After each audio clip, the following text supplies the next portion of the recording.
At the time of the Russian Armed Forces invasion of the Kharkov region, the Ukrainian Armed Forces Starlink stopped working. Does Elon Musk work for Putin?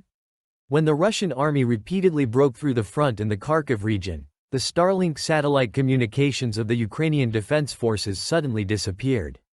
At dawn on May 10, when the first units of the Russian armed forces entered the Kharkov region across the border, the armed forces of Ukraine went blind. For the first time in more than 2 years of war, Starlink satellite communications from Elon Musk stopped working. The Washington Post writes about this, citing data from the Ukrainian military who are holding the defense on this section of the front. Ukraine's 125th Defense Brigade, spread across a roughly 27-mile stretch of the Kharkov region border, watched daily with the help of reconnaissance drones as Moscow systematically built up its forces for its attack.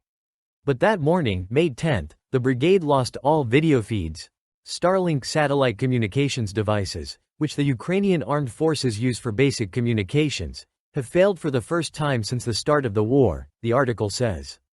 The military noted that at the time of the Russian attack they remained blind and were unable to observe the movement of enemy troops.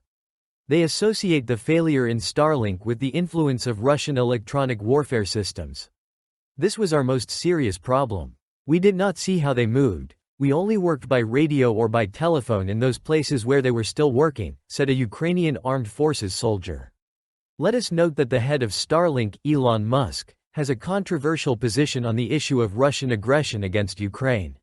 He is an open supporter of the idea that the West needs to leave Ukraine to Moscow, as this, in his opinion, will appease Russian dictator Vladimir Putin. Previously, the Ukrainian armed forces already had problems with Starlink.